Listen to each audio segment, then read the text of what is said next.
I'm Margot Politis. Welcome to Study English Ielts Preparation, where we look at the skills you'll need to write, read, speak and listen to formal academic English.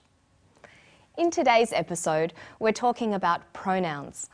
We'll also have a quick look at homonyms and then take some time to practice using suffixes. But first, we're going to watch a clip about people who suffer from eye problems. The people in this community live far from the city, so it's hard for them to get medical treatment. They have no access to specialists at all, and they cannot travel because they are poor, and most of them have cataract and they are blind because of cataract, which is preventable. The resources aren't here really to take care of them. It would mean a major upheaval if they got to the stage where they couldn't be taken care of here. They would have to leave their home, their friends, their family and go somewhere where they could be cared for, which is miles away in remote communities.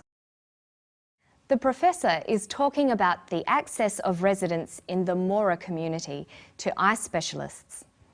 He talks about the residents by using the pronoun they. Pronouns are words that can take the place of nouns. They're words like I, you, they, who, or what.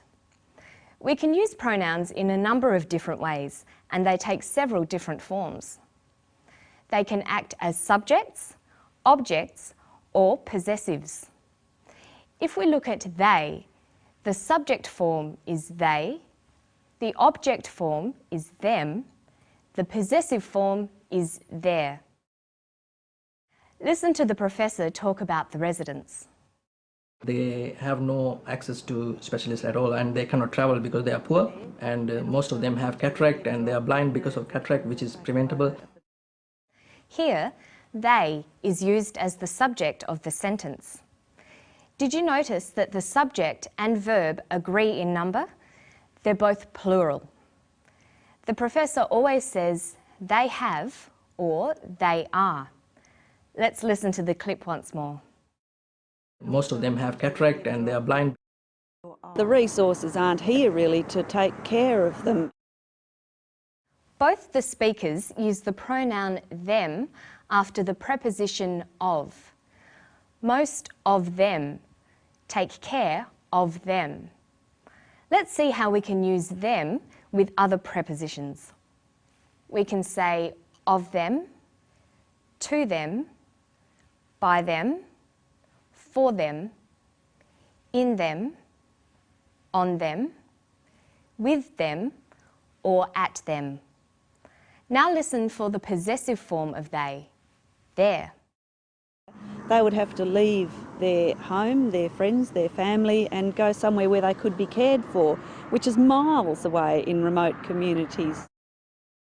Here, their functions as a possessive adjective. It describes ownership. Their is used to talk about things that belong to the eye patients.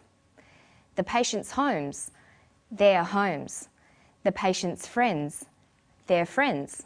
The patient's families, their families. So there are three forms pronouns take. The subject form, like they, the object form, them, and the possessive form, their.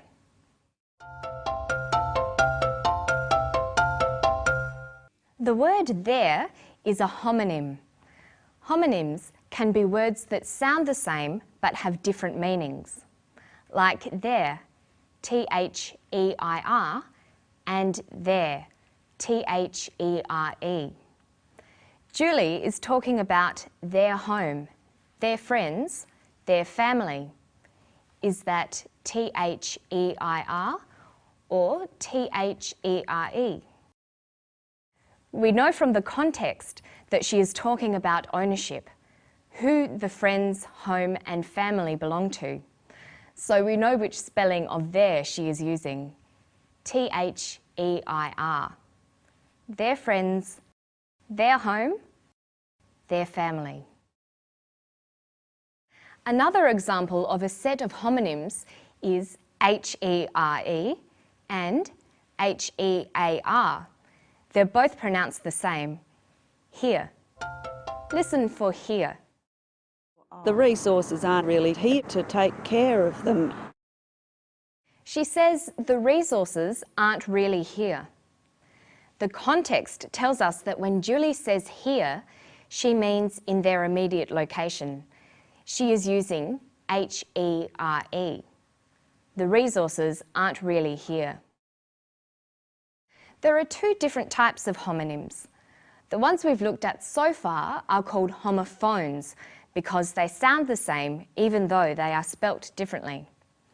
Some other examples of homophones are sight and sight, sail and sail, fair and fair, and through and through.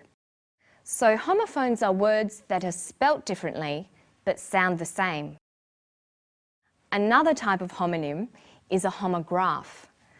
Homographs are words that are spelt the same, but in different contexts, the word will be pronounced differently. Some common examples are read and read, wind and wind, live and live. Let's try an exercise about homographs. How would you pronounce the word in bold? She read the instructions carefully. We've already seen how some words are pronounced differently depending on their context and function. And when we looked at they, them and their, we saw how the form of some words will change depending on the context and function. Another way that words can change is by adding suffixes. Suffixes can be used to create a new word with a new function and meaning. First, listen for the suffix able. They have no access to specialists at all and they cannot travel because they are poor, and most of them have cataract and they are blind because of cataract, which is preventable. Cataracts are preventable. By adding the suffix able to the verb prevent, we form the adjective preventable, meaning able to be prevented. We can add the suffix able to a number of other words to form similar adjectives. For example, read becomes readable, count becomes countable, and recognise becomes recognisable. There are many other common suffixes in English. Learning suffixes is a quick way to expand your vocabulary. Let's take a look at two other common suffixes, ist and ism. We can use ist when we talk about the people who do certain jobs. So you could be a journalist, a chemist, a geologist, or a psychologist. We use the suffix ism to talk about beliefs, ideologies, or movements. For example, Buddhism, modernism, realism, or Marxism. And the people who believe these ideas can sometimes be described by adding the ist suffix. So we get Buddhist, modernist, realist, or Marxist. So let's take a look back over what we've learned today. We've looked at how words change according to their function and context. First, we've looked at pronouns and the different forms they take: subject, object, and possessive. Then we talked about homonyms and the two different sorts, homophones and homographs. And we finished today with a few different suffixes, able, ism, and ist. If you'd like to spend more time on any of these topics, have a look at the Study English website. It's at abcasiapacific.com/studyenglish. That's all for today. I'll see you next time for more Study English IELTS preparation. Bye-bye.